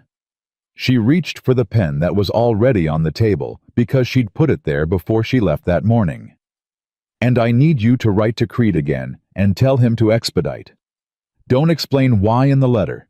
Just tell him the timeline is more pressing than the original communication suggested." "Done," he said. She was already writing. He got up and got his own paper, and they worked at opposite ends of the table in the now familiar silence of 2 people who had learned how to share a room without either one diminishing the other. And outside, the summer evening pressed down on the ridge, and the cattle moved in the north pasture with the slightly different energy of animals that had found their footing again, and somewhere along the east fence line, Sam was beginning his watch, and didn't know yet what the next 12 hours would bring. Chaptan. The twist came at midnight. Sam knocked on Roan's window at 12:15, and Roan was out of bed in seconds, and at Clara's door in under a minute, and she was already awake, because she'd been listening not for anything specific, just in the way she'd been sleeping since she got to Ridgeline Ranch, with part of her always at the surface, always ready. 3 men, Roan said through her door. Along the east fence. Sam counted 3. She was dressed and through the door before he finished. Gus was already in the kitchen, which didn't surprise her anymore. Gus materialized where he was needed with the reliability of weather. 3, Gus said. And they're not watching this time. She looked at him. What are they doing? Moving, he said. Along the pipe run. The pipe. The evidence they'd sealed and marked for Creed. The physical proof that had no substitute in any document she could write the residue in the channel. The access marks the proof of repeated tampering that was irreplaceable once it was gone. If they destroy the pipe, she started. I know, Roan said. He was already moving for the door. Roan. She caught his arm. He stopped and looked at her. Don't go out there alone. I'm not alone, Gus. 3 men, she said. At midnight, with whatever they brought to destroy evidence. She held his gaze. Wake Eddie and Sam, all 4 of you. That takes time. 3 minutes, she said. Give me 3 minutes and we go out there with 4 people instead of 2. She looked at him. Please. He looked at her for 1 full second. 3 minutes, he said. She went and knocked on Eddie's door hard and told him to get dressed and get Roan's rifle from the cabinet. And she said it in the voice that she'd discovered sometime in the last 3 weeks. She had the voice that was not loud, but was not questioned, and Eddie moved without asking why. Sam was already at the back door with his boots on. Of course he was. They went out together. Roan first, Gus a step behind Eddie, and Sam flanking Clara behind them, because she wasn't armed and wouldn't pretend to be something she wasn't. But she was there, and she could run for help, and she could witness, and witnessing was its own kind of weapon. The east fence line was dark and quiet. Too quiet. Roan raised his hand and they all stopped. She heard it a half second after he did the soft sound of something being moved, something metallic, the specific sound of someone working at the pipe channel with a tool. Roan looked at Gus. Gus pointed. 30 feet. North along the fence. They moved. What happened in the next 4 minutes was not clean or cinematic. 3 men working at the pipe channel heard them coming, and one of them immediately disappeared into the dark beyond the fence line in seconds. The second hesitated a fraction too long, and Gus covered the distance between them with the speed of a man who had once been younger and had kept more of it than he looked, and the man went down when Gus's hand closed on his collar, went down hard, and stayed there. The third one ran north, and Eddie, 19 years old with young legs, and the specific outrage of someone who'd been taking care of these animals for months, ran after him and caught him at the property line and sat on him with his full considerable weight until Roan arrived. Sam stood over the pipe channel with a lantern. Clara came and looked. They had gotten there in time. The channel was disturbed. The sealing she'd done had been partially undone. The marked evidence partially displaced, but not destroyed. The residue was still there. The access marks were still there. What they'd come to erase was still legible, just barely like a page that had been smudged but not torn out. She let out a breath that felt like it had been in her since midnight. It's intact, she said. Most of it. Roan stood beside her, looking at the channel. How much did they get? He said. Enough to see they tried, she said. Which is actually more useful than if they hadn't come at all. He looked at her. Attempted destruction of evidence, she said. Witnessed by 5 people, dated and documented tonight. She met his eyes. Creed will want this more than anything else we've given him. One of the captured men. The one Gus had taken a heavy-set fellow who smelled like he'd been somewhere with a whiskey bottle before this was talking now. Not to any of them specifically, just talking the way frightened people talk when the alternative is silence. He was saying it wasn't his idea. He was saying he was paid. He was saying the name of the person who paid him with the particular speed of someone jettisoning weight to stay afloat. Roan listened. The name was not Holt. The name was Pruitt, the county assessor. Clara looked at Roan. Roan looked at her. "Not Holt directly," she said, keeping her voice low and even. "Holt's smart enough to use a middleman." Roan said, equally quiet. "Which means there's a chain," she said. "Pruitt takes the risk. Holt keeps distance. But if Pruitt is talking—" She looked at the man Gus was holding. "Pruitt will give Holt to Creed to save himself." Roan turned to Gus. "Take them to the barn. Lock it. We send for the deputy in the morning, not the sheriff. The deputy." "There's a deputy," she said. "Creed briefed him before he wrote to us," Roan said. "Said he had a man in the county he trusted. I didn't tell you because I didn't know if it was relevant yet." She looked at him. "You have been busy," she said. Something crossed his face. "You're not the only one who makes plans at midnight, despite everything. The dark, the adrenaline, the two men in the barn, and the evidence that had nearly been destroyed, and the name Pruitt rattling around her head, she almost smiled. Almost." The deputy arrived at first light. His name was Marsh, and he was younger than she'd expected, 30 maybe, with the kind of face that hadn't fully settled yet, but had the eyes of someone who'd been watching the right things for long enough to know the difference between what people said and what they meant. He looked at the men in the barn. He looked at the pipe channel and the documentation. Clara handed him the account she'd written between 2 and 4 in the morning, dated, signed, specific. He read it slowly. He read it again. The name he gave, Marsh said to Roan. "Pruitt." "Yes." "Is he certain?" "He said it 4 times without being asked," Roan said. "Once to me, once to my foreman, twice on his own while we were waiting." Marsh closed the pages, looked at Clara. "You wrote this between the incident and dawn," he said. "Yes." "All of it?" "I write things down when they happen," she said. "Waiting until morning costs detail." He looked at her for a moment with that assessing gaze. "Mr. Creed is going to want to talk to you specifically," he said. "I expected that," she said. He took the 2 men. He took her account and Gus's account and the sealed record of the pipe channel. He told Roan that Creed would be arriving in 2 days, not the end of the week, because the morning's events had accelerated the timeline on the federal end. He left. The ranch settled into a stunned, exhausted quiet. Eddie fell asleep at the breakfast table. Sam sat with his coffee and stared at nothing, with the look of a young man processing something that had moved faster than he'd been ready for. Gus drank his coffee, standing at the window, and said nothing, which was Gus's version of processing. Rowan sat across from Clara at the table.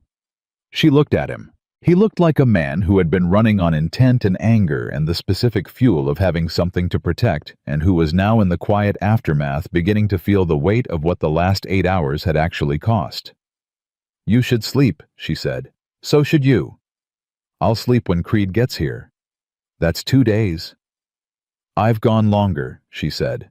He looked at her, the direct, full attention look that she'd stopped trying to deflect, because deflecting it cost more than she had to spare. "Clara," he said. She waited. "When this is over," he said, "when Creed comes, and the evidence is submitted, and this thing runs its course." He stopped. He was not a man who said things before he was ready to say them completely, and she could see him taking the time he needed. "I want to talk about what comes next." She looked at him. "What comes next for the ranch?" she said carefully. "That too," he said. "But not only that." The kitchen was warm, and the morning light was coming in full now, and outside the cattle were moving in the north pasture with the steady, purposeful sound of animals that had enough water and were rebuilding. Everything around them was the particular ordinary of a morning after crisis, the kind of ordinary that feels extraordinary, because 24 hours ago it wasn't guaranteed. She held his gaze. "All right," she said. "When this is over, we'll talk." He nodded once. She stood up and started clearing the table because the dishes still needed doing, and the world didn't stop for federal investigators or confessions or the particular look on a man's face when he says not only that and means it with everything he has. But her hands were not quite steady, and she did not mind. Creed arrived on a Thursday. He was not what she'd pictured. She'd been expecting someone like Ellard, official, neutral, careful. Creed was those things, but underneath them was something with more iron in it. He was a man who had been doing this work long enough to have developed opinions about people who used legal systems as weapons, and those opinions had compressed over time into something quiet and very dense, like a stone that has been in a river long enough to forget it was ever rough. He came alone. He came with a briefcase and a sealed letter from the Federal Land Office, and the kind of unhurried purpose that told her he'd already done more work on this than the letter had suggested. She had coffee on the table before he finished tying his horse. He noticed. He didn't comment on it, but he noticed. He sat down, opened the briefcase, and looked at Rowan. "Mr. Callister," he said. "Before we begin, I want you to know that the name Pruitt appears in 2 other files on my desk, 2 other properties, 2 other sets of circumstances where the county assessor's detailed knowledge of a failing operation preceded a Meridian Group acquisition offer." He paused. "We've been looking for the piece that connects those files. I believe you have it." Rowan looked at Clara. Clara slid the full stack of documentation across the table. Creed looked at the stack, looked at her. "You compiled this," he said. "Yes," she said. "All of it." "All of it, except the pages signed by Mr. Hart and Doc Hennessy." She met his eyes. "I witnessed everything they describe." He picked up the first page and began to read. He read for 20 minutes without speaking. He turned pages with the focused attention of a man extracting the structure of something from its details. And Clara watched him read and saw the moment he understood what he was holding. Saw it in the slight change of his posture, a barely perceptible settling like a man who has been carrying a partial map and has just been handed the piece that shows him where he is. He set the pages down. "Miss Briggs," he said, "how long have you been on this property?" 23 days, she said, a long pause. "And before that, laundry work, kitchen work. My husband died 4 years back. I've been moving since." He looked at her the way Doc Hennessy had looked at her, not with the quick dismissal of someone who'd decided she was irrelevant, but with the specific attention of a professional who has identified a resource and is recalibrating everything they thought they knew about the situation accordingly. "You'll testify to everything in these pages," he said. It wasn't a question. "Yes," she said. "In a federal proceeding." "Yes." He looked at Rowan. "Mr. Callister," he said, "I'm going to need to talk to your hands and your foreman individually. I'm going to need to examine the pipe channel and the water source before anything else is disturbed. And I'm going to need to have a conversation with a Mr. Rafferty in town that he is not going to enjoy." He closed the briefcase. "I'll be on this property for at least 3 days." "You'll have what you need," Rowan said. "I know I will," Creed said, and looked at Clara when he said it. She looked back at him steadily. Outside, the water ran east. Inside, something that had been tilting toward disaster for months held its ground, and then slowly, the way things change when they're built on something real, began to tilt the other way. Creed worked the way Clara worked, without wasted motion, without performance, without announcing what he was doing before he'd done it. He spent the first morning with the pipe channel crouching in the dirt, with a kit she hadn't seen before extracting samples, with the methodical patience of a man who understood that physical evidence was the spine of everything, and everything else was flesh around it. He didn't ask for help. He didn't explain his process. He just worked, and Clara kept coffee coming and stayed out of his way and watched him the way she watched everything that mattered, carefully learning. The second morning, he talked to Gus for 2 hours in the main room with the door closed. She heard almost none of it. She didn't try to. When Gus came out, he walked straight to the kitchen, poured himself coffee, and stood at the window with his back to her for a long moment. "He's thorough," Gus said. "Is that good?" she said. "It is if you're on the right side of it." He turned. His face was doing that thing it did when he'd said something difficult to someone who needed to hear it and was now processing the cost.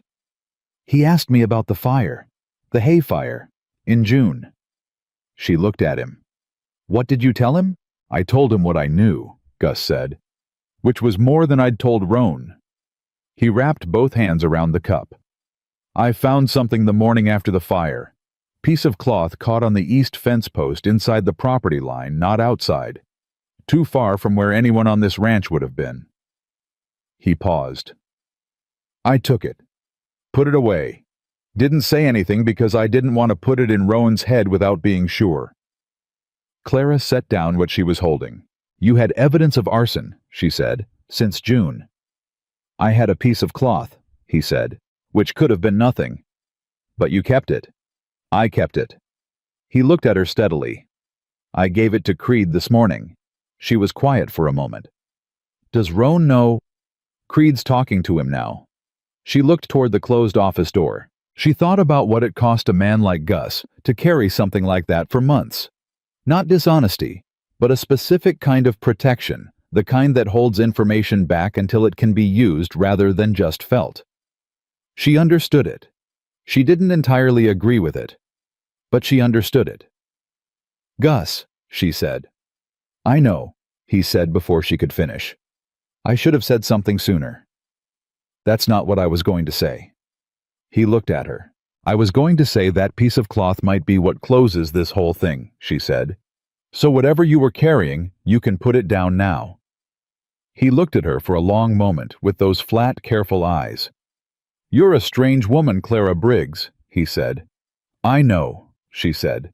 "I've been told." The corner of his mouth moved. He went back to work. Roan came out of the office 40 minutes later. She heard the door and looked up, and she knew immediately from the way he moved that the conversation had changed something in him, not broken, anything but rearranged it. He came into the kitchen and sat down at the table and put his hands flat on the surface and looked at them. "The fire wasn't an accident," he said. "No," she said quietly. "I didn't think it was. Gus had a piece of cloth, since June." He didn't say it with anger, just with the weight of something that had been uncertain for a long time and was now certain, which is its own kind of grief, even when it's also relief. "I know. He told me." Roan looked up. "He told you first," he said. "He told me right after he told Creed." She held his gaze. He needed somewhere to put it before he faced you with it. Something moved across Roan's face. Not hurt, but the adjustment of a man recalibrating what the last 3 months actually looked like now that he had all the pieces. "Holt had someone on this property," he said. "Before the fire. Before any of this started." "Yes." "Which means this wasn't opportunistic. He wasn't circling a ranch that happened to be struggling." He paused. "He created the struggle." "Yes," she said.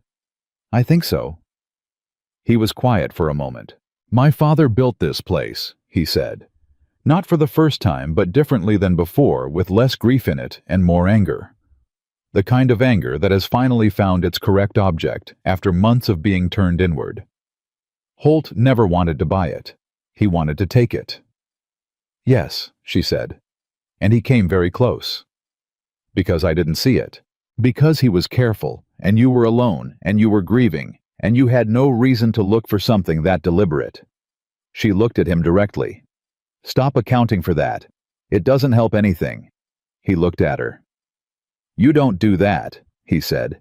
"You don't soften things. Most people—" "I'm not most people," she said. "No," he said. "You are not." The way he said it was not a compliment exactly, or not only a compliment. It was an acknowledgement, the kind that carries the weight of everything observed over time, the kind that cannot be manufactured or given prematurely, and means more because of that. Creed knocked on the kitchen door frame. They both looked at him. "Mr. Callister," he said, "the cloth fiber heart preserved, it matches the construction of a work jacket purchased from Rafferty's General Store." Common enough that it doesn't prove anything on its own. He paused. But combined with the ledger entry, the compound purchase, the pipe contamination, and the 2 men caught at the property line, it establishes a pattern of conduct over at least 4 months that goes well past civil dispute. He looked between them. I'll be filing my report tomorrow morning. I expect a warrant for Pruitt within the week. Holt will take longer. He's insulated himself carefully, but Pruitt will give him up. They always do. Roan said nothing for a moment. How long? He said finally. Before it's resolved, months. Federal proceedings move at their own pace. Creed said it without apology. But the immediate threat is over. No one is going to send men to your fence line once they know a federal investigator has been on this property and is filing a report. He paused. You're safe. The ranch is safe. What comes after is the law's problem. He went back to the office. Clara and Roan looked at each other across the kitchen. The word safe sat in the air between them. She had not felt safe in years. She had felt capable, which was different. She had felt resilient, which was also different. Safe was something else, something she'd stopped expecting the way you stop expecting something that hasn't happened in long enough. She felt it now, carefully, like pressing a hand against ground that might be solid or might give way, and finding it held. That evening, Doss came by with the post. 2 letters. One for Roan from the Territorial Land Office confirming receipt of Creed's preliminary report. One with no return address, which Roan opened and read and set down with an expression that made her ask immediately. What is it? He handed it to her. She read it. It was from Holt, not threatening. That was the first thing she noted. Not threatening, which was actually more alarming than threatening would have been, because it meant Holt knew enough to know that threats were now documented and dangerous to him personally. It was instead a single paragraph of careful language that said nothing specific and implied everything specific, that certain parties had become aware of the investigation, that certain parties believed a mutual resolution was preferable to a prolonged legal process, that certain parties were prepared to be generous in the interest of moving forward. Certain parties. 3 times in 4 sentences. He was trying to settle. Clara set the letter down. He knows, she said. Yes. He's scared. Yes. Don't respond to this, she said. Don't respond to anything from him through any channel that isn't Creed. If he's trying to settle quietly, it's because he knows what the evidence looks like from the outside, and he wants to contain it before it gets to the principals in Amarillo. Roan looked at the letter. He wants me to take money, he said. And be quiet about it. Yes. After everything he did to this ranch. Yes. His jaw tightened in the specific way it tightened when something in him was running very close to the surface, and he was deciding how much of it to let out. No, he said, flat and final. No, she agreed. He picked up the letter and took it to Creed's room and knocked on the door and gave it to him and came back with the empty expression of a man who has handed something off and is done with it. He sat down at the table. It's going to get louder before it's quiet, she said. I know. Are you ready for that? He looked at her. I've been ready since the morning I found the first trough, he said. I just didn't know yet what I was ready for. She nodded. He looked at her for a moment with that full direct attention. Clara, he said. I said I wanted to talk, when this was over. It's not over yet, she said. No, but it's far enough along. He didn't look away. I don't want to wait until everything is resolved to say something that's true right now. She was very still. All right, she said. He put his hands on the table, not toward her. Just there, open, visible, the gesture of a man who is not trying to reach for anything but wants her to see him clearly. When Margaret died, he said, I thought the ranch was what I had left. The only thing. I poured everything into it because everything else felt like standing in an open field with nothing to hold on to. He paused. I got good at needing nothing. I thought that was strength. She said nothing. She gave him the room. 3 weeks ago, a woman with a bag and no references climbed down from Doss's wagon before anyone could help her, he said, and looked at me like she was reading something, and I was the one who didn't know what the text said. The corner of his mouth moved. And I thought I had her figured out inside 5 minutes. Capable, temporary, someone who needed a job and would move on when things steadied. That was a reasonable assumption, she said. It was wrong, he said. And I know the exact moment I knew it was wrong. She looked at him. When you went back into that kitchen, and you weren't offended that I didn't acknowledge the water refill, he said. Not because you didn't notice, because you didn't need it. He paused. I'd never met a person who didn't need acknowledgement, and wasn't performing the not needing. You just didn't need it, because you were already somewhere else inside yourself, already full of something that didn't depend on me. She felt something move in her chest, not surprise, but recognition. The feeling of being seen accurately by someone who looked at things the right way and was saying what he found. Roan, she said. I'm not asking you to feel something you don't, he said. I'm asking you to know what I feel. What I've been feeling since about day 4, which I'm aware is fast, and I can't apologize for it, because it was true. She looked at him for a long moment. He didn't fill the silence. He waited the way he waited for everything completely without flinching. When I came here, she said, I had a list of things I was willing to want. Wages, a roof, work that meant something. She paused. I had stopped letting myself want things that could be taken away, because everything I'd let myself want had been taken away, and I had gotten very efficient at not making that mistake again. He said nothing. I stopped letting myself want things, she said again. And then I got here and there was this land that was dying, and a man who was alone in a way he didn't know how to talk about, and I couldn't help looking at both of them the way my father taught me to look at land. She met his eyes. Seeing what was really there, not what it looked like from the surface. What did you see? He said. I saw something worth staying for, she said. And I haven't let myself say that out loud until right now, because saying it makes it something that can be taken. He was very still. I'm not going to take it, he said quietly. I know, she said. I know that. That's why I'm saying it. The kitchen was warm and quiet around them, and outside the cattle moved in the north pasture and the water ran east in the channel they'd freed. And somewhere along the fence line, Sam was doing his watch with the steady seriousness of a young man who'd been given something real to protect, and had risen to it, and the whole ranch breathed around them in the particular way of a living thing that has come back from the edge. Roan reached across the table. He turned his hand palm up. She looked at it. She put her hand in his. His fingers closed around it, not tight, not desperate, just certain. The grip of a man who has made a decision, and is done making it, and is now simply living inside it. They sat like that for a moment.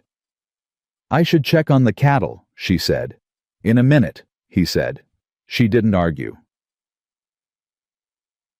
Pruitt was arrested on a Wednesday.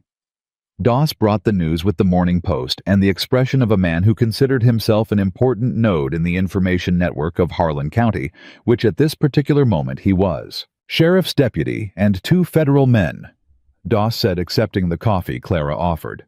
Pruitt came out of his office and they were waiting. His lawyer arrived inside the hour, but by then he'd already said 3 things he shouldn't have said.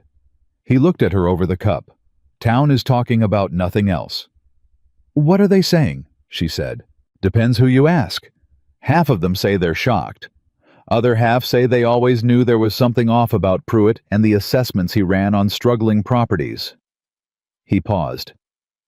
Rafferty went to see Creed on his own. Didn't wait to be compelled. Took his ledger involuntarily and sat there for 2 hours. Good for Rafferty, she said. He told Creed the customer who ordered the bulk compound asked him specifically not to record the name. Paid cash. Described him well enough that Creed identified him as one of Holt's regular contractors. Doss set down the cup. The chain goes all the way up. That's what I'm hearing. Roan came in from the barn in time to catch the last of it. Doss filled him in on Pruitt and Rafferty, and the contractor, and Roan listened with the flat, absorbing attention he gave to everything, and when Doss finished, Roan said, "And Holt?" Doss' expression shifted, became careful the way expressions become careful when the news is significant. "Holt left," he said. Roan went still. "Left. 3 days ago. Closed up his property, took his horses, and nobody's seen him since." Doss looked at him steadily. "Creed knows. He's not running, or if he is, he can't run far enough. Federal fraud doesn't have county lines." Roan was quiet for a moment. "He ran," he said. "Looks like." "Because the evidence was solid enough that he knew what was coming," Clara said. "Creed said the same thing," Doss said. "Said a man who runs before the warrant is a man who's read the documentation and knows he can't argue his way out of it." He looked at her with that sideways knowing look. "Said whoever built that documentation file built it airtight." She said nothing, but she felt it the particular satisfaction that had no good word in English, the feeling of having done something difficult and precise and consequential, and having it hold up under the weight that got put on it. Yeah, the surveyor came the following week. He spent 2 full days on the property with Roan and Gus, walking every water point, the North Ridge Channel, the pipe run, the troughs, the natural grade of the land, and what it implied about subsurface movement.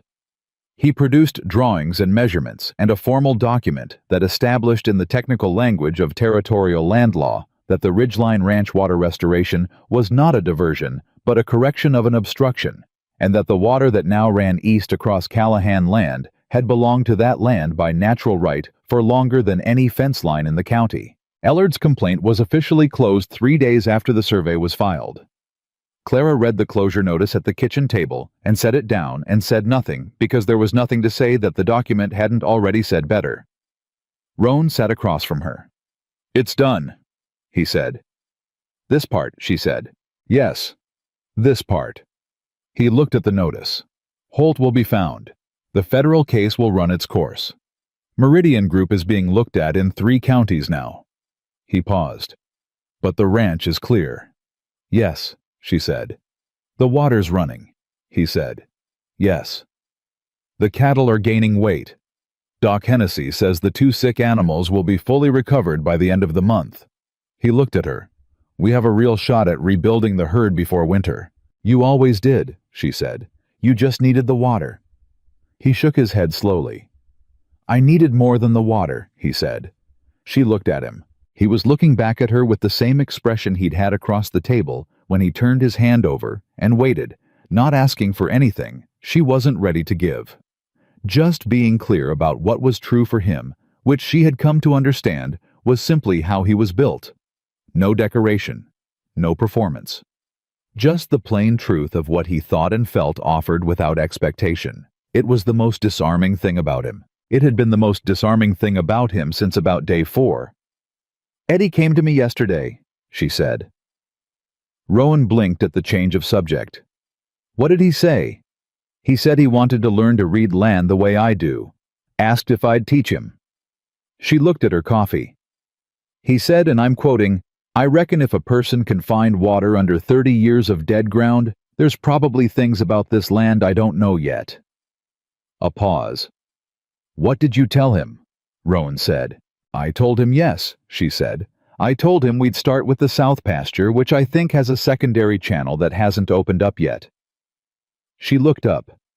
"If I'm right about that, you could potentially double the east trough capacity before the dry season ends."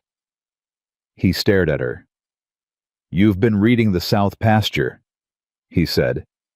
"I've been reading everything," she said. "I read land. It's what I do." He was quiet for a long moment. "You're planning to be here in the dry season," he said. She looked at him steadily. "I'm planning to be here a long time past the dry season," she said. Something broke open in his face, not dramatically, not with any theater, just the particular opening of a man who has been holding something carefully for a long time and has finally been told he can put it down. He stood up from the table. He walked around to her side of it, and he stood there, and she tipped her head back to look at him, and he reached down and took her hand and held it the way he'd held it across the table, with certainty, not urgency. "Come outside," he said. I want to show you something." She stood. He didn't let go of her hand. He took her to the North Ridge. Not on horseback, they walked side by side in the full afternoon heat of a summer that was still relentless, but that no longer felt like an enemy. The grass in the near pasture was not green. It was not healed. But it was less pale than it had been 3 weeks ago, and here and there in the places where the water had reached first, there were patches of something that would be green given enough time. She saw it because she knew how to look. At the base of the ridge, he stopped and turned to face the channel. The water was moving steadily, dark and unhurried, following the grade east, the way it had always known to follow it, indifferent to the decades it had spent being blocked, and the 3 weeks it had spent being free, simply doing what water does when you stop trying to stop it. "My father stood here once," Rowan said. "Right here. He told me this was the best piece of land in the high country, and that if I ever doubted it, I should come back to this spot and look." He paused. "I stopped coming here after Margaret died. I couldn't stand what it felt like to stand somewhere he'd been happy." She was quiet. "I came here yesterday morning," he said. She looked at him. "It felt different," he said. "It felt like—" He stopped, tried again. "It felt like the land was telling me something, which I know sounds—" "It doesn't sound like anything," she said. "My father talked to land his whole life. Land talks back if you listen." He looked at her. "What did it sound like?" she said. "Yesterday morning." He was quiet for a moment. "It sounded like beginning," he said. She held his gaze. The water moved east between them and the ridge, and the summer pressed down on them both, and the cattle were somewhere behind them, moving in the direction of the troughs, and Eddie was probably already at the south pasture, trying to read what he hadn't learned to read yet, and Sam was somewhere doing Sam things, with the seriousness that made her think Sam would be something remarkable in 10 years, and Gus was wherever Gus was, which was always exactly where he needed to be. And she was standing on land that had water in it, and a man beside her who had turned his hand over and waited without asking, and she was not on the road, and she was not in a kitchen that wasn't hers, and she was not moving toward a next town with her bag on her lap, and her face turned away from whatever she'd had to leave. She was here. She reached up and put her hand against his face, just her palm against his jaw, the simplest possible gesture, the one that said more than any of the 12 pages she'd ever written. He put his hand over hers. He didn't say anything. She didn't either. They stood on his father's land with the water running east, and the summer burning around them, and everything that had almost been taken still firmly in place. And it was enough. It was more than enough. It was the kind of more that a person who has had everything taken knows how to recognize when it finally arrives.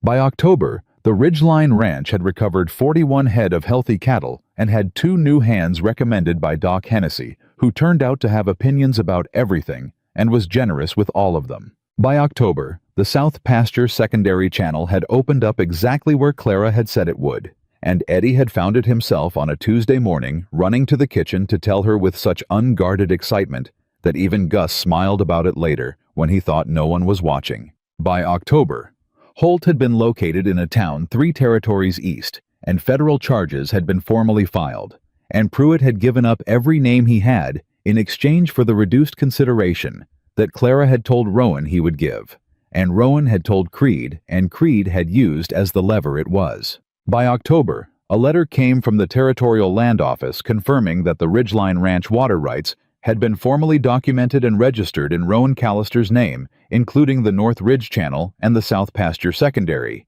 which was now also confirmed as a natural pre-existing source and not a diversion, not a creation. Simply what had always been there, waiting for someone with the right knowledge and the specific willingness to look. Rowan read the letter at the table. He slid it across to Clara. She read it. She slid it back. "It's done," he said. "Yes," she said. He looked at her across the kitchen table, across the table, where they'd written 12 pages in the dark, and rewritten the letter to Amarillo, and spread the old map, and sat side by side in the lamp's low light, until something between them, that neither of them had named, had become the most solid thing on the property. "I'd like to ask you something," he said. She looked at him steadily. "Ask." "The notice I put up said room and board and monthly wages, and no references required," he said. "I never told you what else I was offering." She waited. "I'm telling you now," he said. "Everything here. The land and the water and what it can become, and everything I know how to build, and everything I'm still learning." He held her gaze without wavering. "And me, whatever that's worth." She looked at him. She thought about the community board in Drywater Creek, and the notice printed on cheap paper, and the line that had hooked her, "No references required," and how she'd pulled it down before anyone could stop her. And she thought about Doss's wagon, and the high country air, and the first time she'd looked at Rowan Callister and read him the way she read land. And she thought about 12 pages, and a lamp burning low, and a hand turned palm up across a kitchen table, and a piece of cloth kept carefully in a drawer for months, by a man who understood that some things need to be preserved until they're useful. She thought about her father's hands in dry earth, and the way he'd taught her that the land always tells the truth, and most people are just too busy to listen. She had listened. And this ranch, this man, this water running east through ground that had held it patient and underground for 30 years, until someone finally freed it. This was what the land had been saying the whole time. "Yes," she said. Simple and complete and final, the way true things are. Rowan Callister looked at her across the table in the kitchen his father built, and the water ran east through the channel she had found, and the cattle moved in the pasture where they belonged, and the land that had tried to be taken and had not been taken settled itself fully into what it had always been: alive, resilient, and held by people who refused to let it go. Clara Briggs had come with nothing. She stayed for everything, and everything, it turned out, had been exactly where she'd looked.